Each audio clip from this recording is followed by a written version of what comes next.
This podcast is brought to you by the Albany Public Library main branch and the generosity of listeners like you. What is a podcast? God, Daddy, these people talk as much as you do.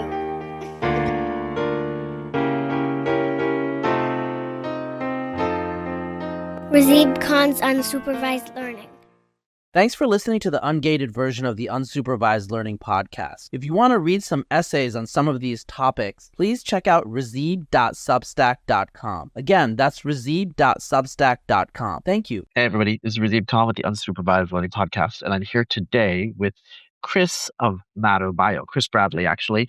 So I said Chris because I know Chris. I mean, I've known you about 3 years now, right?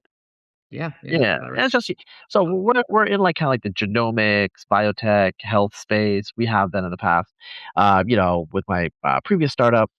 And so I kind of knew you socially, and recently we, I'm not going to say what because I don't think we're not supposed to say the conference, but we were at a conference together. It was kind of a private conference. There were a lot of talks that were given. It was fun times, kind of pushing the cutting edge, and that's what you're trying to do with Matter Bio.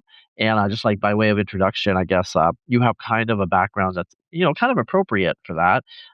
It's like biological sciences undergrad, I think like neuroscience, and there's neuroscience and something else, cellular biology. Yeah, cell bio, neuro, and computer science. Computer science masters, right? So, this is a common combination in terms of having a undergraduate biological science and then going more into the computational direction for graduate school with later education, because that's where the field is. Just by way of social proof, I will just like straight up say, like, you are one of the many your startup, Matter Bio, is one of the many George Church backed startups out there. So there's no guarantee of success, as you know, but it does give you an imprimatur of not being totally crazy. Maybe somewhat crazy, but not being totally crazy, right? Yeah.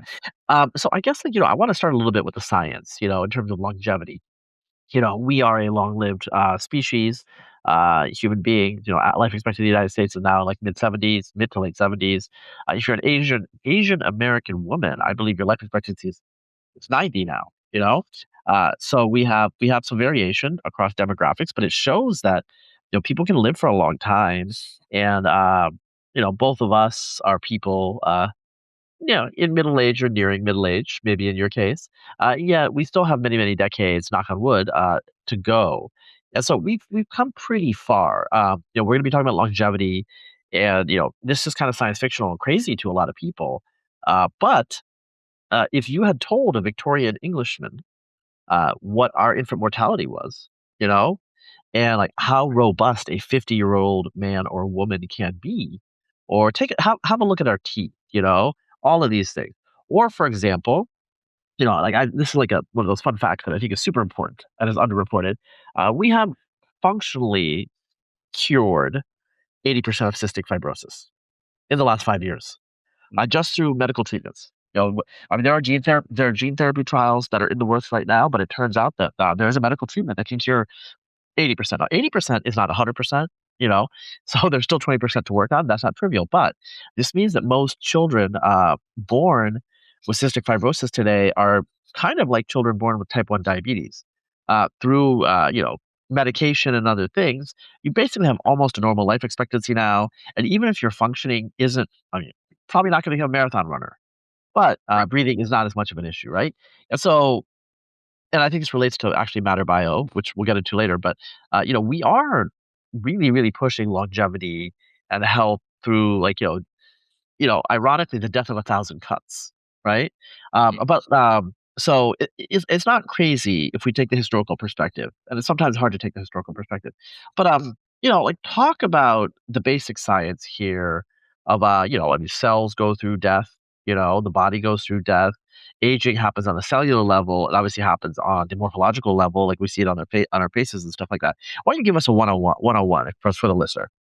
Yeah, definitely. So it's great to be on, and I'd love to chat more about this and get into the weeds. So in terms of aging, this is already you start to hit kind of one of the challenges with the field, which is that we're a little bit in that stage of the field where if you're a bunch of blindfolded people trying to describe an elephant, all be correct and all be disagreeing.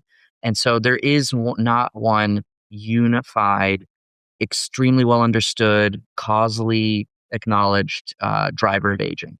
So that's sort of it's still an active field of debate, but kind of like those famous. Wait.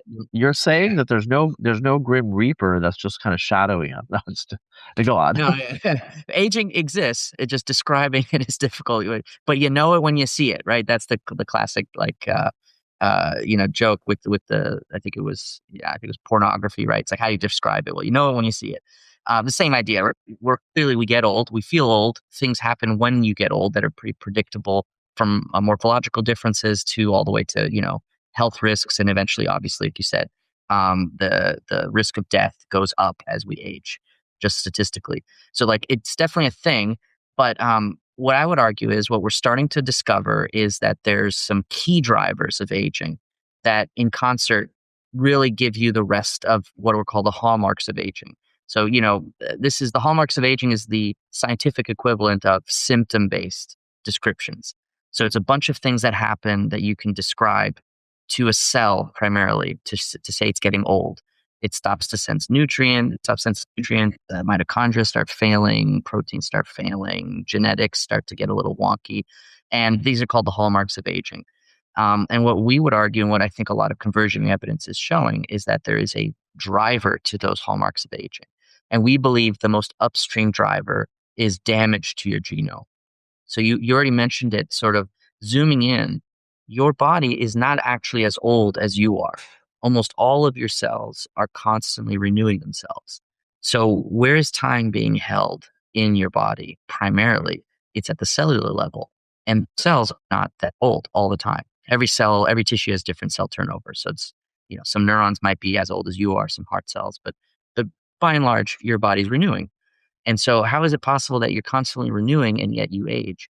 And so our argument, and I think, again, I could talk through why we think this, is that as your DNA gets damaged, that damage starts to kick off a bunch of bad processes, and it also starts to encapsulate its own loss of information in the genome. So your genome gets damaged and starts to wear out and cannot repair itself as efficiently, and then slowly things start to get wrong. So that's what we're seeing. Yeah. Well, okay. So let's take a step back and like frame this a little bit for the listeners. The genome, 3 billion base pairs. Of those, about like 1% or so is the exome, codes for protein. There's other parts of it that are translated into RNA, but doesn't seem to do it doesn't code for protein, right? So it goes to transcription, but doesn't translate it. And so this is a complex landscape here. 3 billion base pairs. We got about 30 million, sequence base pairs, protein coding sequences. And then, of course, the genome has a structure, and there's regulatory elements, and there's all these things. And then it gets replicated. So the genome gets replicated. So, some of the listeners will know about mitosis and meiosis. Mitosis is basically just cells are, reproducing, dividing into two. So one single copy. The genome comes in two copies in your nucleus, and those two copies are each duplicated, and so that you have 4 copies, and those 4 become, two new, complements, right? And then there's meiosis, which produces sperm and eggs. So that's a whole separate thing. That's very important, but it's not the dominant feature of what's going on. So when we're talking about genomic duplication, we're usually talking about the mitotic type of processes where it just happens, it doubles instead of doubling and then dividing again and splitting into the, haploid gametes. And I'm throwing a lot of listener here, but I want them to get some context and framework here. Okay, so you're talking about genomic damage. How does this happen? Talk about what this means, because this is in the realm of biophysics now in terms of the structure of DNA. Absolutely. Yeah, exactly. So as you mentioned, the DNA is a sequence of what we call base pairs, the letters of the DNA. And as a molecule, it has 2 strands that are copies of each other. They're kind of black and white. They're opposites of each other, but they encode the same message. So there's a duplicate copy in there. And so the DNA itself is a physical molecule in each cell that is physically responsible for coding all of the information in your cell, like you mentioned. Not just proteins, but how those proteins are regulated and when and how they get switched on. And it's an insanely complicated 4-dimensional dance in each cell and across cell types. And so what happens is, as a physical molecule in the real world, things can hurt it, things can break it. And that's what we generally call DNA damage. And there's really two sources of damage, just to give some context. So there's external sources and internal sources, endogenous and exogenous damage. And internal sources tend to be processes that the cell does that inevitably cause damage. And one of the big ones is what are called reactive oxygen species. Basically, the reason you breathe in metabolism, which is to have an electron cascade and then eventually turn the oxygen into CO2 as part of the catching system for that electron, that whole process creates a bunch of free radicals, reactive oxygen species that inevitably damage DNA. And I mention this because even if you were to prevent all things from hurting you, like you're in a lead-lined box underground, no light, whatever, you're inevitably going to have damage that's coming from the active life itself, from metabolism. So it's somewhat poetic. You can't get rid of it entirely. And then the exogenous things are things you can imagine. So radiation, toxins, various types of chemicals that fuse DNA together in the wrong place. And so you have this sort of So actually, I'm curious. What type of toxins? I actually don't know the biochemical. Not. I just don't know the chemical biology of this stuff. Like, so radiation kind of makes sense. I think people can understand, like, oh, gamma rays, boom, like, whatever. What kind of toxins? I mean, I'm just curious. Yeah, so I wish I don't have a list in front of me, but so an example would be etoposide. So etoposide is a chemotherapeutic agent, and it is a DNA damaging agent. So it shreds DNA. And the mechanism with which these chemicals do that are varied. So there's a whole subset of genetic toxicology. It's a whole field, which I'm not an expert of those individual approaches. But basically, these toxins are chemicals that mess with the DNA in some chemical way. So what does that mean? It can mean breaking the DNA in one or two pieces. So you can have a single strand that's snapped, or you have both strands that are snapped. You can have a chemical that fuses the bases to each other on one strand. So in other words, instead of having, if people are familiar with, A, T, G, C, those are the four letters. A pairs with T, G pairs with C on the other strand. But if you have the wrong chemical, it can actually cause the A's or T's or other bases to fuse to its neighbor, instead of its opposite side. So these are all bad. Like, these all interfere with coding. So that's what's going on. So etoposide, I believe, is a double strand break agent. And so it's actually just like smashing the DNA. Radiation can cause a bunch of different problems. It can cause fusion. It could also break the DNA directly with energy. And then you've got another class of chemicals that intercalates.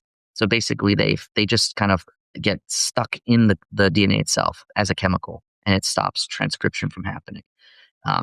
Yeah, well, so what I get excited about is, although the individual things that can hurt your genome are infinite, basically, the categories of damage are finite. So I kind of already mentioned them. There's things that break it in two. So two strands are broken, a single strand is broken, and then various forms of intercalation or fusion or other chemical messing up of those bases. They're all kind of the same idea. And then finally, there's a form of damage that leads to a mutation. And that's where you have base mismatch. It's technically a form of damage, where basically in A, instead of having a T on the other side, a G. And this creates a physical bubble in the DNA. So that's technically a form of damage that then can lead to mutation, which we can talk about. And that's basically it. There's like 4 or 5, depending on how you want to count, types of damage. And so, although it's a very big field, you can't prevent damage wholesale. Improving repair and figuring out what to do with that damage is kind of the story of evolution as a whole. It's how to protect the message as we copy it and grow and live and flourish, hopefully. It's techniques in biology that have already been discovered evolutionarily to protect against that. So I'll probably post links to this, but there's the online videos. So visualizations and videos and these sorts of things. Like, in some parts of science, it's better to like actually have the text and have like dense equations and kind of it's kind of abstract. It's abstract. It's like meta representing the underlying dynamics. But like in molecular biology, some of these YouTube videos that you see, so Chris is talking about DNA replication and all these things. To actually see DNA replication, like the polymerase, and there's like that, it's like basically nanotechnology. It's like primitive well, not primitive. It's pretty sophisticated bio nanotechnology. You see the zipper formation going as like the DNA is unzipping, the reverse and the forward strands are unzipping, and all this stuff is going on. So you guys, if you have never seen this, watch it, and then what Chris says will make much more sense because Chris, as you're saying this, I'm imagining things visually happening. Like I'm imagining when your strands are mismatched, all these things. These are visual things that happen in your head. It's one thing to see it, but to actually, or one thing to say it, but to see it is different. And, like it makes it more concrete. And you're saying like this is like DNA, DNA repair. It's a whole field. And I want the listener to remember, like, okay, 3 billion base pairs in a single cell. How many cells do you have? And how many replications of those cells are in your life? So DNA repair is a constant feature of our lives, right? Exactly. It's exactly right. Yeah, the damage is constant and the repair is constant. And it has to happen 24/7, thousands and thousands of times a second in order for you to not melt or get cancer instantly and die. And it's very much an arms race between the damage and the repair. Yeah, and like one thing I have to say is like you have singular cellular organisms like bacteria. They obviously do some of this, and then amoeba or like C. elegans, where you C. elegans like the worm. It's not really a worm, but what The nematode. the nematode. Yeah, sorry, I was like I lost like the word nematode, but I just think it was like elegans. But so all the cells are mapped. Obviously, all of our cells are not mapped, although I think they're still working on that. But the point is, it's orders of magnitude difference in terms of DNA repair. It's kind of amazing, and isn't it kind of miraculous that we're sitting here talking as like people who've lived people who have lived decades, these multicellular organisms that have all these toxins, all this radiation, all this is happening, and so it's like a race between repair and the breakages that are happening, right? Yes, exactly. That is really, you said it. I think there's two miracle things once you start getting into it. It sort of converts you from atheism, and I want to say this jokingly, but not jokingly. One is when you start to see the complexity in a single cell, like you described, visualizing it starts to show just how much shit is going on, and it has to happen exactly as it does. Otherwise, you would not be here. So that's one. Insane complexity, but yet very elegant. And two, it's exactly what you said. It's we are cells that are constantly renewing, and yet here we are decades later, fighting against entropy, basically, as a city of cells, as some kind of economy of energy here, and it's awesome and it's amazing, and so I would say again, almost none of you is as old as you are as a person. So there's a lot of ship of Theseus stuff going on, even with us. Right. Yeah, talk about the ship of thieves. Tell them what. I don't want to say. Maybe some of our younger listeners may not know what that reference is. Talk about it real quick. Yeah, so it's a Greek reference. I'm not an expert in the actual legend or how it connects to like Ulysses or anything, but basically it's a ship. It's a Greek legend / now metaphor where if a ship has a plank replaced and you continue replacing the planks until there is not a single piece of wood from the original ship, at what point is it no longer the original ship?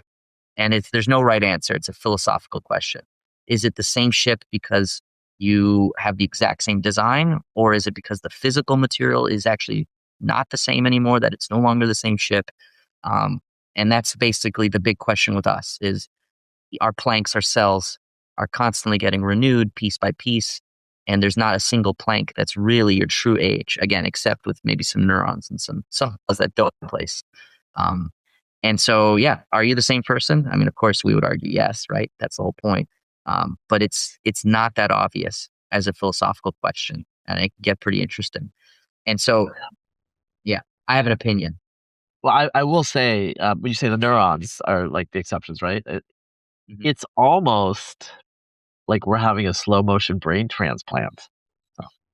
Mm-hmm. Yeah, that's an interesting way of putting it. Because that is the unifying aspect of our bodies. The brain's the same, but the whole body is being replaced and recycled constantly. This attachment Yeah, to us. exactly. That's right. That's right. And I think the slow motion part is key because I know we've been in some debates of like, if I just swap brain with a different body, would it still be you? Right. And or if I copied your brain, et cetera, et cetera. And my view here is if you do it piecemeal enough and slow enough that each of the connections or the functions continue without any big delay, you're really not able to know the difference between, who you were at 5 versus who you were at, 25, outside of memory, outside of memories. And of course, things start to hurt more and, aging is happening. But if aging didn't happen, right, in the traditional sense, how do you know that you're a different person or not? Because you technically are. You are cellularly a different person. And I think it has to do with the ability to adapt. Your nervous system is adapting to these constant changes. And of course, some of your brain does not change as of now. Like you do have neuronal stem cells, we've discovered, so it's not as static as we once thought. But by and large, you're not regrowing whole parts of your brain in middle age. That's unfortunately. That might be a solution we need to find for, healthy aging to extreme lengths. But as of now, we're kind of stuck with what you got. Yeah. So, I mean, when you're talking longevity, that's the body. The brain is a whole different thing. So, some of the listeners may know there's the fantasy series by R. Scott Baker. It's like, the first book is The Prince of Nothing. It's third of there's like various terms for it. One of the interesting aspects there is R. Scott Baker, who's by training a philosopher. They're not like really like elves, but they're kind of like elves. There's like a long-lived, almost immortal species, and of humanoid. Like they're basically humans, but they're immortal. Whatever. They're somewhat different. One of the things that Baker talks about is as they get older and older, they go insane because if you were immortal, all the memories just start crowding in, and then eventually you forget who you are, and like you could forget your children because basically Baker's hypothesizing there's like a finite amount of space for like information in your brain.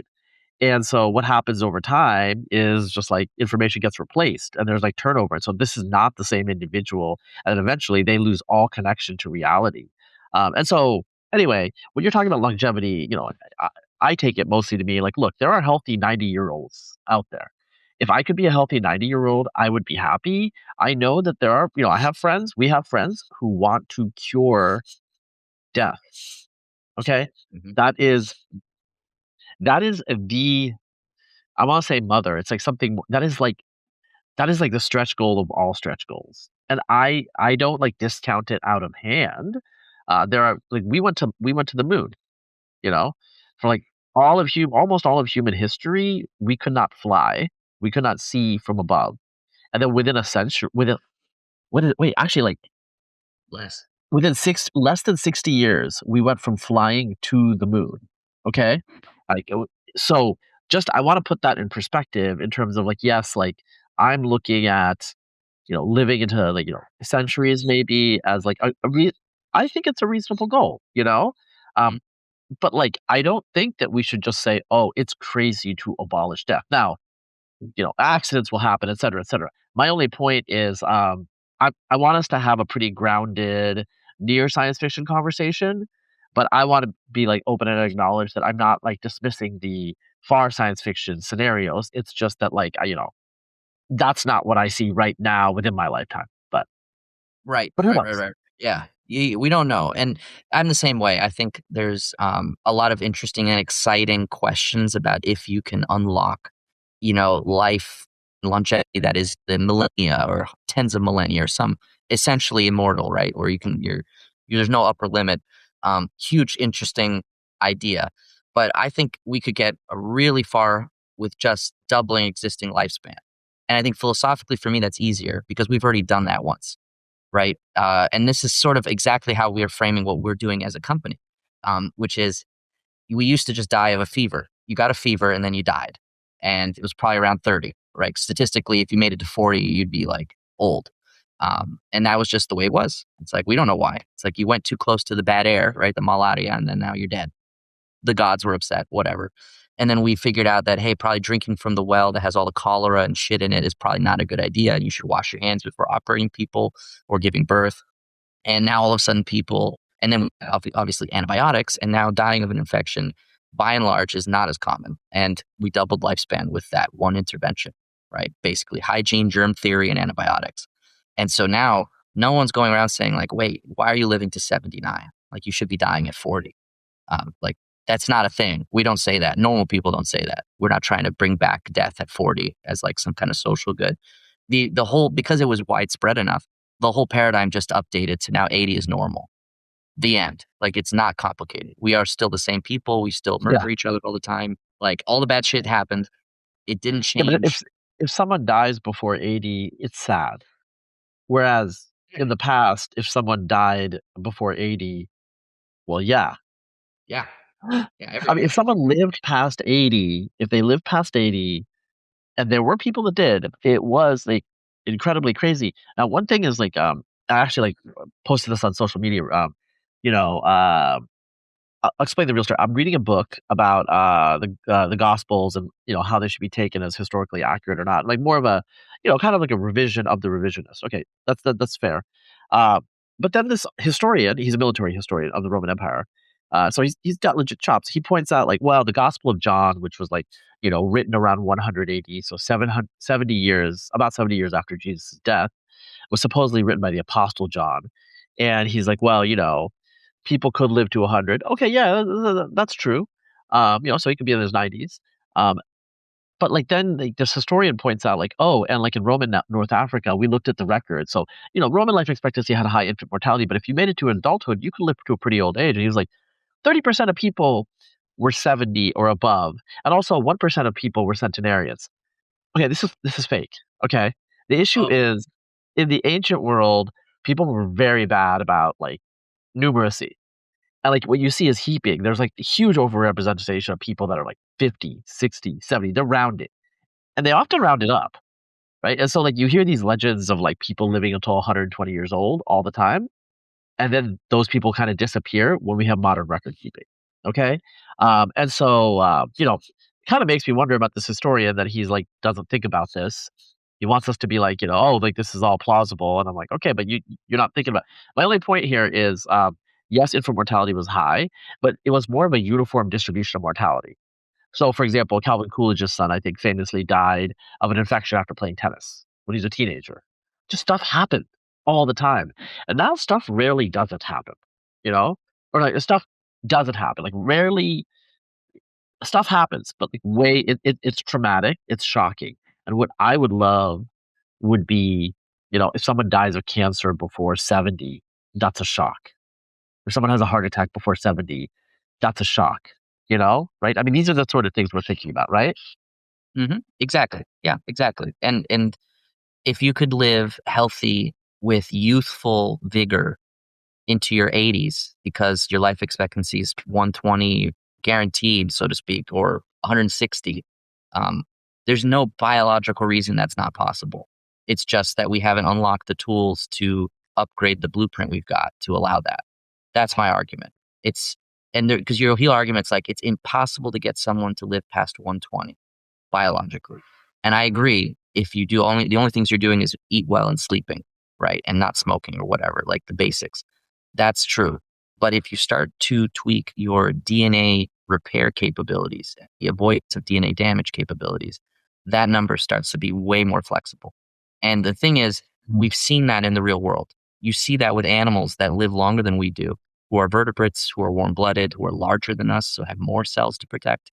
So there's a lot of examples which we can dig into, but animals that live to 200 are there, and there's nothing special about it. Yeah. So, I guess one thing I would want to say is like, your philosophy or your tack is like, it's almost like tackling longevity, um, in a way where it's like almost bottom up instead of like, more exogenous environmental, because there's like vaccinations and like, public health and all these things. They tackle like these insults from the outside.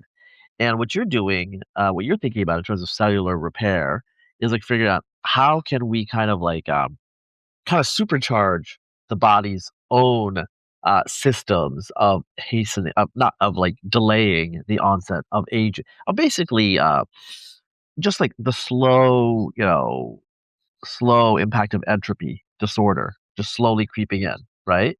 Because like no matter how effective your body is, like you get like into a car crash, you get into a car crash. But even if you just like stayed in the same room your whole life, at some point you'll keel over and die, right? And how can we like increase the morbidity or like make the morbidity less taxing, and then also push mortality further to the future, right? Those are the two things. Exactly. And they're linked, right? Because when you're healthier and younger, the things that would kill you when you're older are harder as well. So, falling down the likelihood of you dying or breaking a hip at 20 by just taking a bad fall is almost zero compared to someone who's in their 80s or 90s, where their mortality rate goes to, I think, 30% mortality in a year if they break their hip after that certain age. It's like completely different. So they're not unlinked or uncorrelated. These other sources of potential death or sickness, cancer is an obvious one, right? But here's where it gets interesting in my mind. Just thinking of the physics of it. Imagine your DNA has a finite level of damage it can take. It's 100, whatever. Forget units. It's 100. That is set by your DNA repair. Now, if you do nothing, your endogenous damage slowly eats away at that 100 number because your repair has a deficit to the damage. It's never perfect, right? You're never repairing more than you're damaging. You're damaging, you're repairing, and there's always maybe, let's say, 1% of damage that gets through, whatever that number is. So you're slowly eating away at your 100, which is sort of like your gas tank, your DNA damage gas tank. And if you're chain smoking or drinking or doing things or staying in the sun all day, the cells that are getting exposed to that damage are then accelerated. They're eating up that 100 faster than the ones that don't get it. And then if you hit 100, things start to go wrong in the cell. And they don't all go wrong at the same time because there's trillions of cells and they're all exposed at the same time to the same amount of damage, right? So if you spend time with your skin out in the sun all day, your liver damage may not have anything to do with that. So your lifestyle plays a role. What I want to do then is move the threshold number. Instead of 100, let me give you 300 in the gas tank. It doesn't change the reality of physics. It just means that you can go longer before these things start to hurt you. And cancer is a great example of what happens when you reach the end of the gas tank, where you cannot protect it anymore. The mutations start to cascade, the cells start to go haywire, and they kill you eventually. They kill you by outpopulating healthy cells because they're growing rampantly, they're spreading everywhere, they're doing weird shit to each other, and then something goes catastrophically wrong. And so by doing this, you would prevent cancer for sure. Like by maintaining genome integrity and preventing damage. There's different ways you can get cancer, but like 99% of the time, it's some form of damage that unlocks parts that should not be unlocked. So that's my philosophy. And it's a physics argument. There's a entropic threshold for DNA. All right. So you guys are doing a lot of things. Like what was just, that's the only way I can it's a pretty straightforward segment. Like we're talking about like in the abstract of like, the field and the basic science. Like, so what's Matter Bio doing? Like, what do you do with the money that you guys are raising? Like, what's your pitch to, not the detailed pitch to your investors, but like, it'd be great if you guys succeeded, right? So like, how are you guys trying? Yeah, I hope so. So the way I'm thinking about this, if I were to say it in one line, is we're trying to make the DNA damage optional. That's our grand strategy. It's see that threshold I just mentioned, that entropic level. We want to protect it and raise it if possible. So there's three things we're looking at. There's monitoring of the damage. So just seeing what's going on, the tools to view damage and view the results of damage in a cell, which is mutation, they're brand new, less than 5 years old. So we have a part of the company whose whole job is to take cells from various sources and tell you how damaged they are. The idea being I can test you before and after an intervention and say, aha, your rate of damage has gone down or is going down to zero, ideally. So there's measurement. That's one part of the company. Then there's treatment of cells that are too damaged. Because as you've mentioned when we talked about at the beginning, cells are dividing all the time. If a cell has gone wrong or there's too much damage in it, most of the time you can just get rid of it. Like you don't have to rescue it or do something to prevent it from that getting worse. Just get rid of the cell, which is what your body does normally all the time. We have cancer cells emerging all the time, and your immune system sees them immediately and kills them. So that's what we're doing. So part two of the company is cancer treatment. And it's using a bacteria that we've developed that's extremely good at finding cancer cells and only cancer cells and killing them. And then the last piece, which is what we just talked about, is okay, you got rid of cancer and bad cells if they're there. You're monitoring the situation in terms of damage, prevent the damage. So how do we enhance DNA repair or enhance stability of the genome, right? You can repair more, you can prevent damage. And by what we're doing there is we're taking genes from ultra long-lived animals who've evolved techniques to protect themselves from aging. So Greenland sharks can live 400 years. Bowhead whales that are warm-blooded animals, 200 years. The list goes on and on. The classic one is the naked mole rat, which kind of looks like a penis. Like they're living 40 years versus a rat, which is three to 5. And so we're looking at all these animals, comparing them to short-lived cousins of them, of their own species, so fish and sharks, etc. And what comes out is they have techniques for DNA repair that we don't. And so that's what we're inspired by. So we have hundreds of millions of years of evolution between all these different species. There's like 70 plus species, and not just molds or moss or trees, which are not as interesting because they don't move, but like, higher metabolic activity creatures. We're taking all that and now we're inserting them into human cells and seeing what happens if you damage the cell. Do they damage as much? Do they damage worse? Do they damage better? And what we're finding is if you find the right combination of these genes, these techniques, because they're not necessarily different genes, they're tweaks on our existing genes. Some changes in lettering makes it more stable, makes it more sensitive. There's all sorts of interesting insights we're finding. But the long story short is we're putting these genes into human cells, into people eventually, to make you more resilient. So it's like you can go out in the sun and not get sunburned because your cells are 20,000 times better at repairing themselves than they are now, as an example. You don't get cancer. None of the animals I mentioned get cancer. Huge hint. The bowhead whale, it'll die of something else. It will not die of cancer. And one of the reasons we're realizing is they have more copies of a certain gene that protects against cancer in people. And so we all share them. All these animals share them, which again makes sense. We all have DNA. Every creature on Earth has DNA. And they've all had to protect it against damage. And the ones that have succeeded are living really long. And so these whales, as an example, they have what's called P53, which is a classic oncogene. It's a gene that's responsible for killing the cell if it becomes cancer. So it's detecting damage, and then under the right circumstance, it shuts the cell down.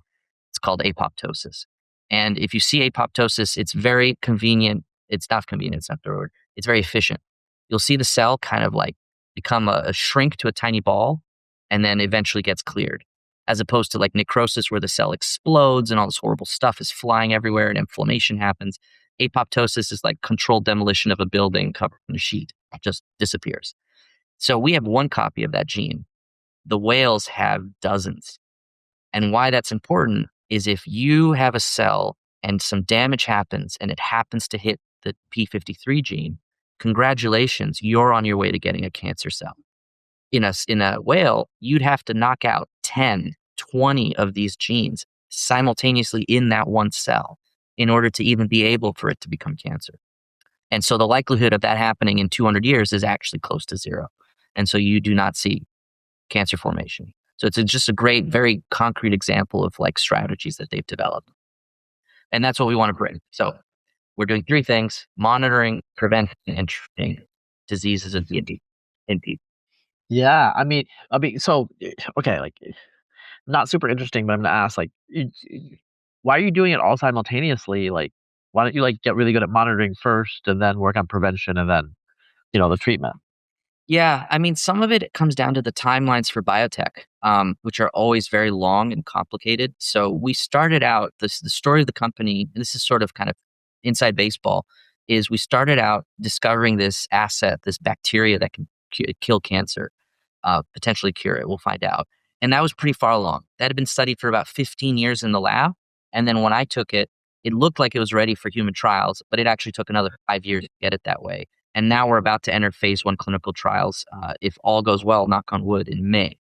So like in a couple of months, we're going to be trying this in patients who have stage 4 metastatic pancreatic cancer.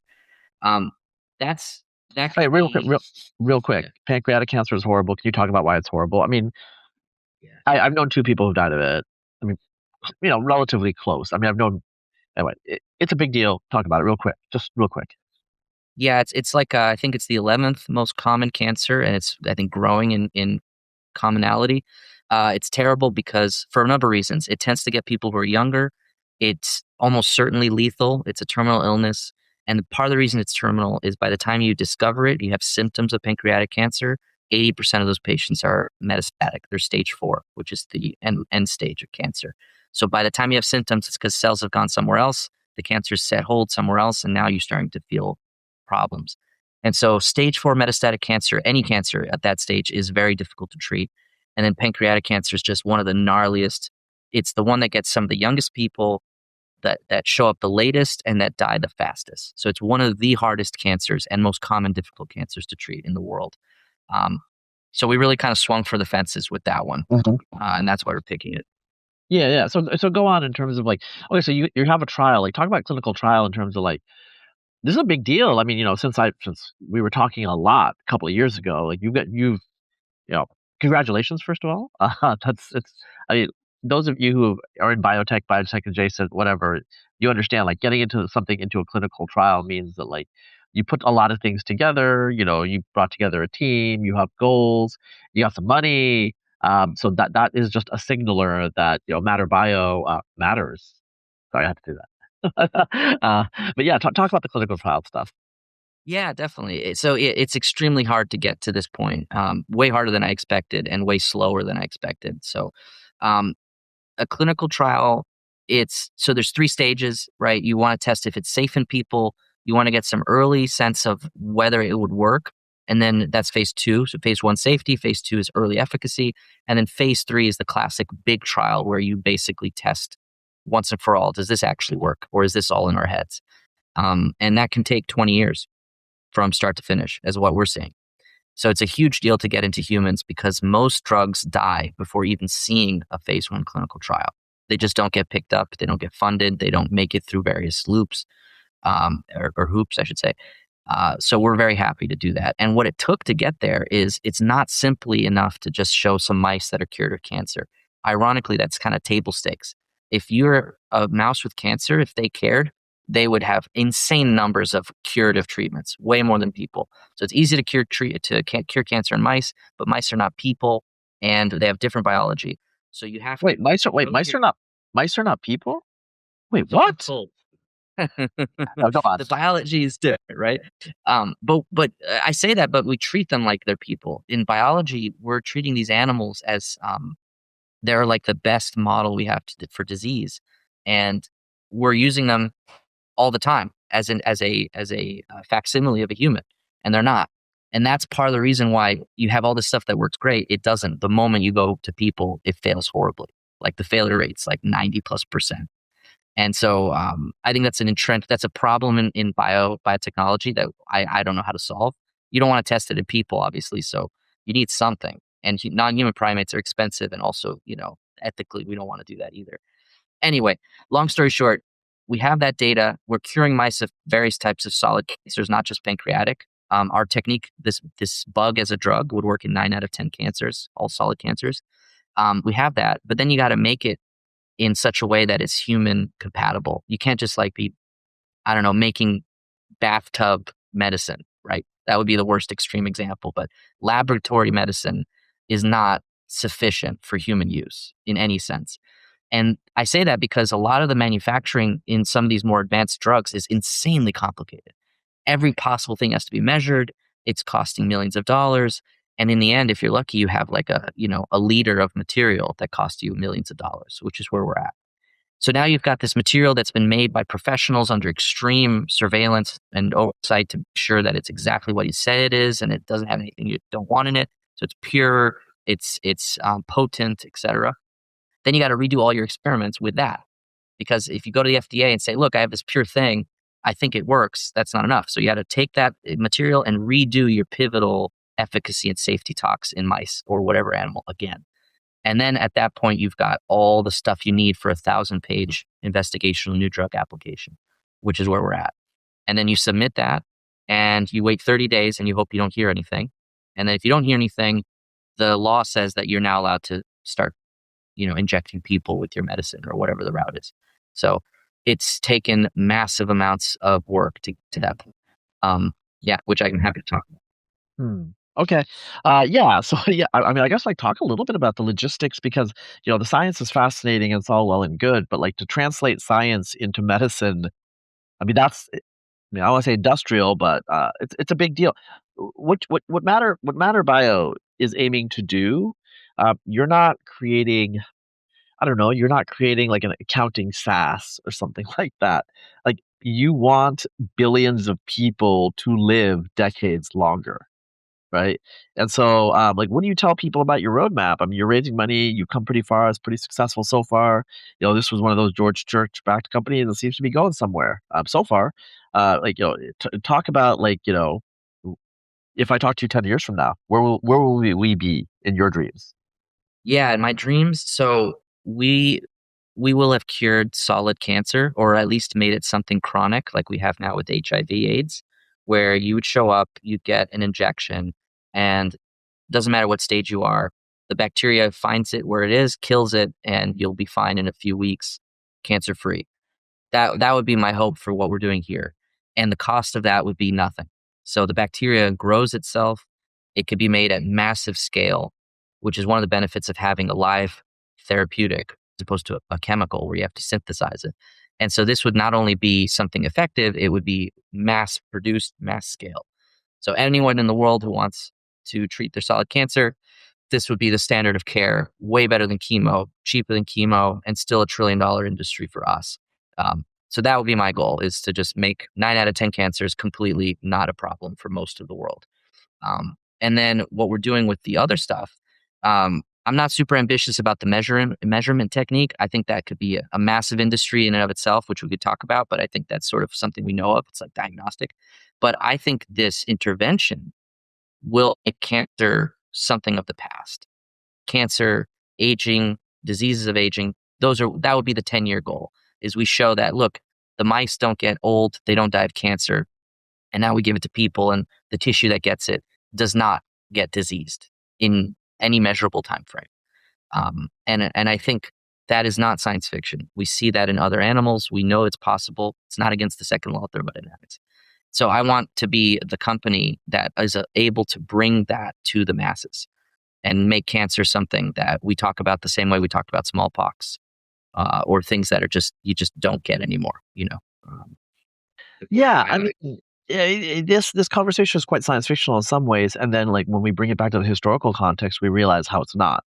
Like a century ago, or like 150 years ago, like maybe before like vaccination inoculations, you know, smallpox, plagues, death by like bacterial infections, all of these things were just so common. And now today, even within our own lifetimes, like life expectancy for things like type 1 diabetes has increased a lot. For example, when we were, I mean, I think you're a little younger than me, but it's like, Humulin, like the initial Genentech, the company Genentech was based on like, the synthetic insulin and stuff like that.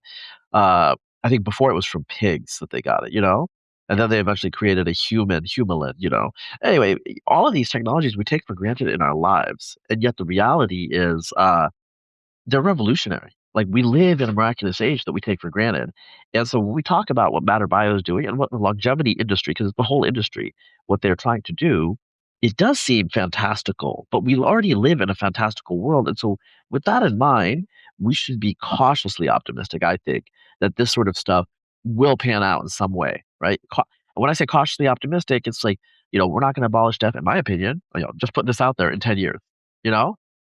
In fact, like, I think I'm probably gonna die. I'm just gonna put it out there. But I think that there could be, like 5 centuries from now, 4 centuries from now, there may be not quite a last generation, but the last boom of humanity. I don't know. And then like we reproduce very slowly, just kind of replace ourselves and like random things happen. And I don't know. And it's kind of getting like blue sky out there. And like obviously, you're in clinical trials, like this stuff is real. This stuff is real. Let me ask you, what kind of feedback have you got from academic biology, academic medicine? Because you are an entrepreneur, you do work in the biotech space. That's a whole different thing. You're kind of a maverick. You're not part of the traditional pipeline. Like can you talk a little bit about that? Yeah, no, definitely. I think you said it, which is this is not the traditional path for a lot of things. Even as a company, we're kind of trying to take a Silicon Valley software company approach to some of this. right? It's not a small molecule like something I found in a lab 20 years ago, and I'm just going to see how far I can get with it and then hopefully sell it to Pfizer or something. Like, we're not trying to do that. That may end up happening, I don't know, but we don't want that. We want to have a Facebook. Like, that was how I thought about it. It's like, what's Facebook for biotech in this area? What does that even look like? Or SpaceX, right? Like, what does that mean? It's not going to be SpaceX, but it's also not going to be a tiny molecule that you just happen to find and now are trying to find uses for, sort of bottom up. It's more any tool known to man and tools that are emerging. That's how I'm thinking about this. I want to solve the problem. I don't actually care how, although we have some really cool stuff. If someone showed up with something better tomorrow, I'll in-license that and fucking put that through fucking clinical trials. Let's do that. So when I approach it from that direction, academia, the academic study, like if I wanted to be a professor, I don't know how that would be received, but I do think most academics get along with very well because Well, I mean, to be fair, you were an adjunct professor. I actually checked your LinkedIn just to double check, and you're still in touch with academics. You're not a total outsider. You got your toes in the water there, but go on. I do, yeah, but I didn't end up. I started a PhD and I didn't end it, and so I don't have that traditional background either. But you're right, yeah, I am an adjunct at NYU, where I was until I moved to SF. And yeah, no, basically the idea of taking what's in your head and making it reality, that last stretch where you actually have it do something is really hard, and most academia doesn't prepare you for that. And so I'm very excited to work within academia because they're driving some of the early data. If it doesn't work in the lab, so they're looking after is none, basically. So you've got all this sort of like random walk almost work to find things that are working. And most of them are not companies. They're just technologies. And so talking with them and saying, all right, this piece of technology that you've developed can be fitting into this grander approach. That's what gets me excited, and it gets them excited because they can actually have, concrete use cases for something that maybe is a little more abstract. So as an example, the person who invented brakes, the brake is not its own company. It is if you're selling it to other people, but generally you're not going to start a company on brake technology. It's what you need for cars to stop, right? Cars have trillions of parts, or not trillions, thousands of parts like that. I'm trying to build a car. I'm trying to build a Ferrari.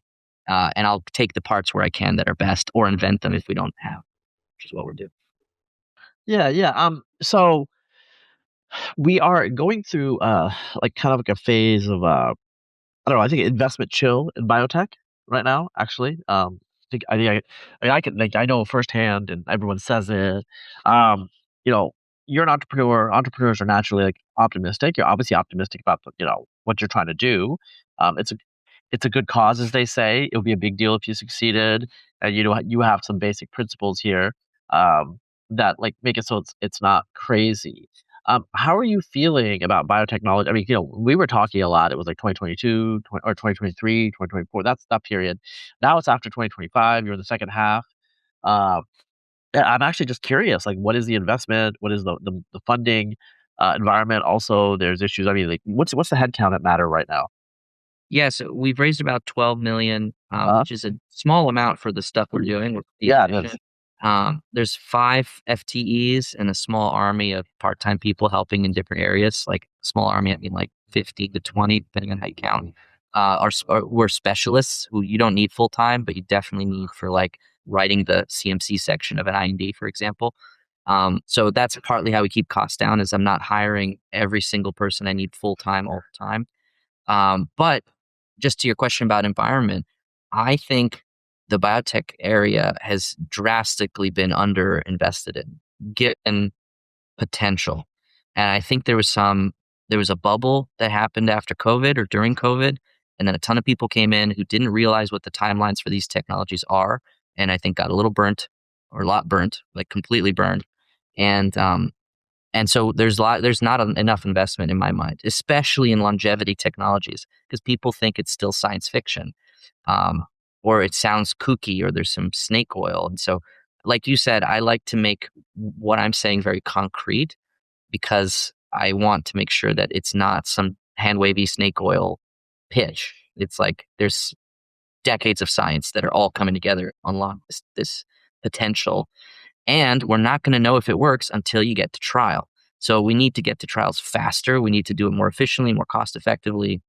And it's very difficult to do that because our current trial setup is based on what Pfizer and AbbVie and whatever other, Lilly Yeah. needs to do. It's not really friendly for a startup. It's like back in the day when you had to get $10 million to have a website. Like that's where we're at in biotech. It's like you need $10 million for entry stakes to test your hypothesis. So I like it as a personal thing. I want to test the hypothesis. I'm not going to say it's going to work, but we should test it. If no one's tried something yet and it seems to make sense, we should try it as a society. And we should be doing that way more. Like I said, it took me 5 years to get something that was working in mice to start maybe testing in people. And that's average. That's kind of fast if you think about it. So most average is probably 8 to 10 years. That's insane.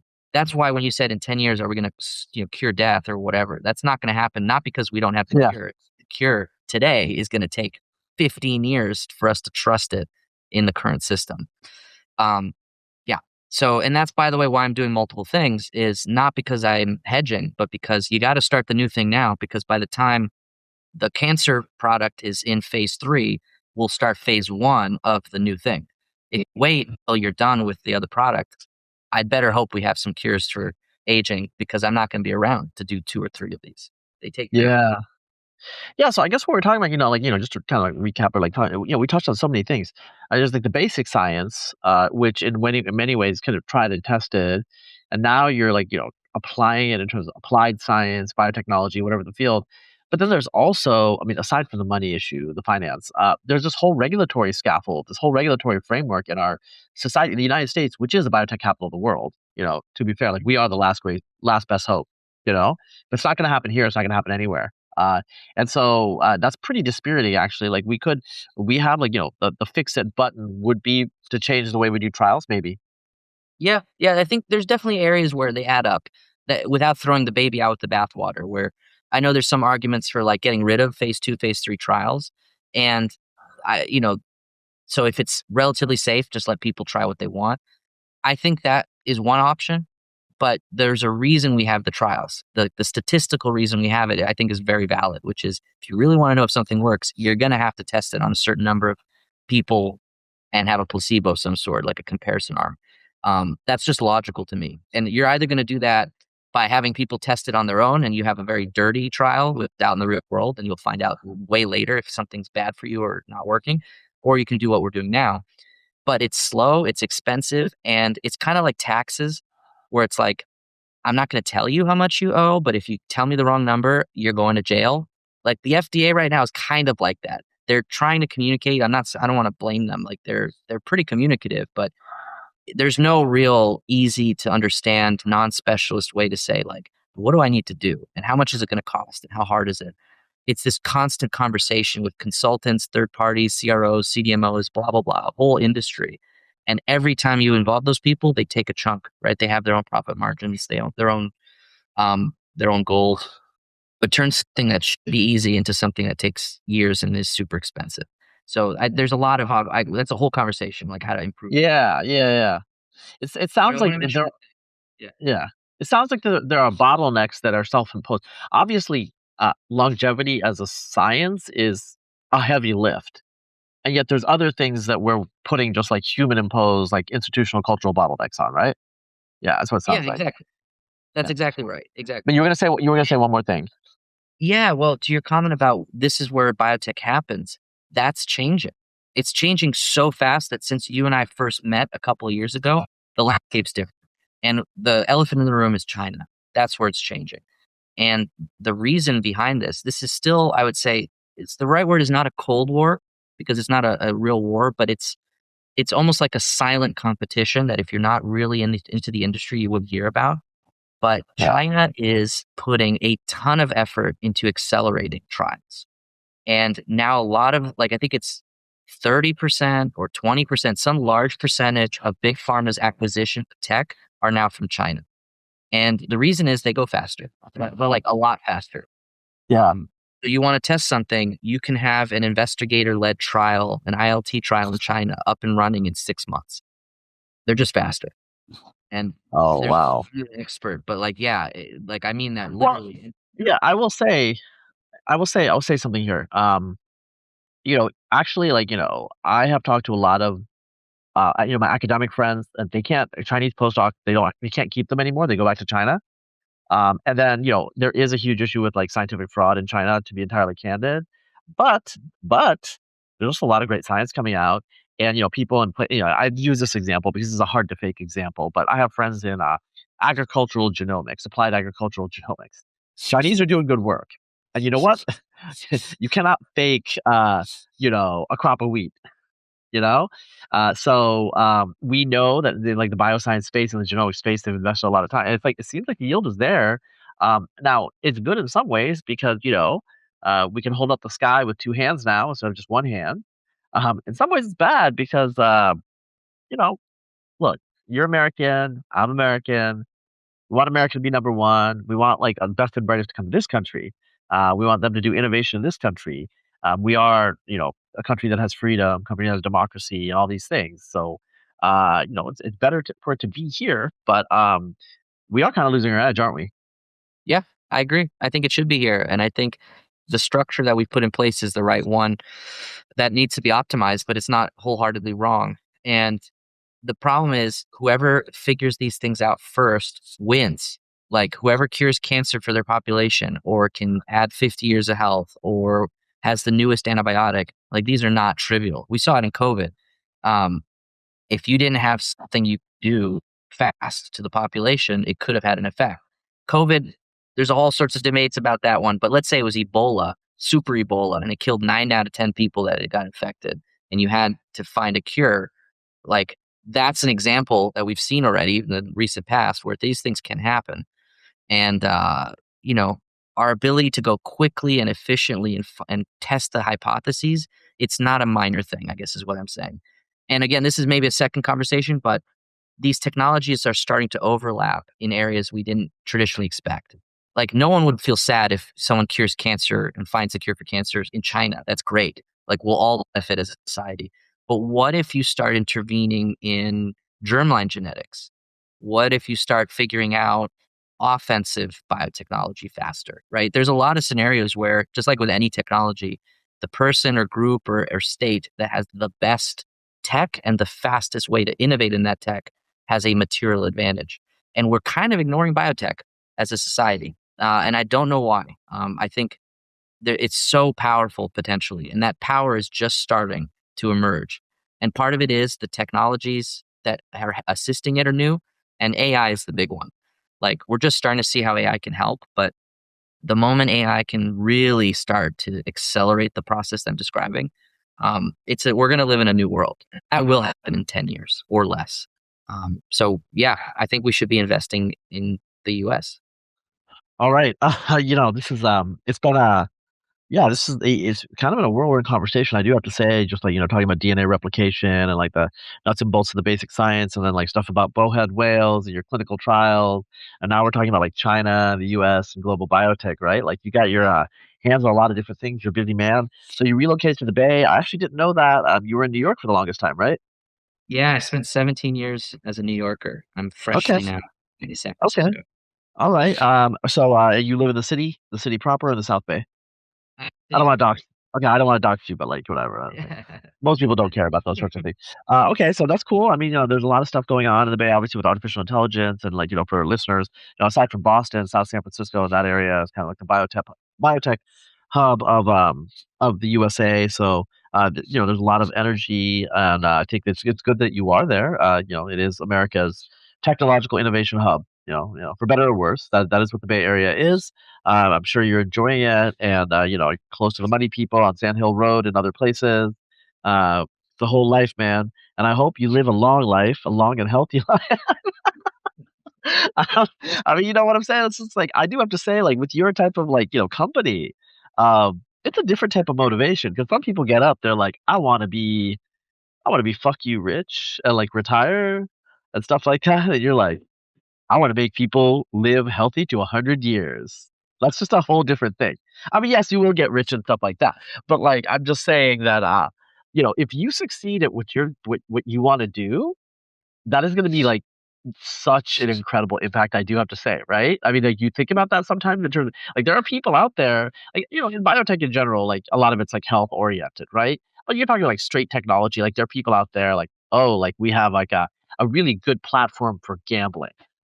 It might make you rich, but, like, how do you feel about that? You know what I'm trying to say? Like, with you, you're just like, I wanna, like, defeat cancer." Okay, that's, and I'm not trying to, like, puff you up here, but, like, I'm actually, like, putting myself in your shoes in a way, like, actually, I know a little bit it's been stressful and there's been difficulties and, but I do have to say, Chris, it's like actually doing this, this is your life's work, it must kinda, like, pick you up when you're having, like, dark night of the soul about, like, issue with fundraising, execution, trials don't work. There's all sorts of things that happen in startups. We both know.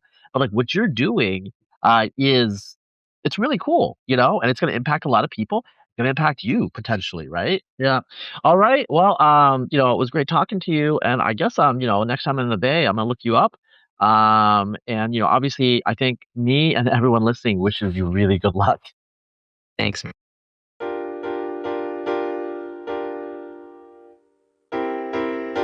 This podcast for kids.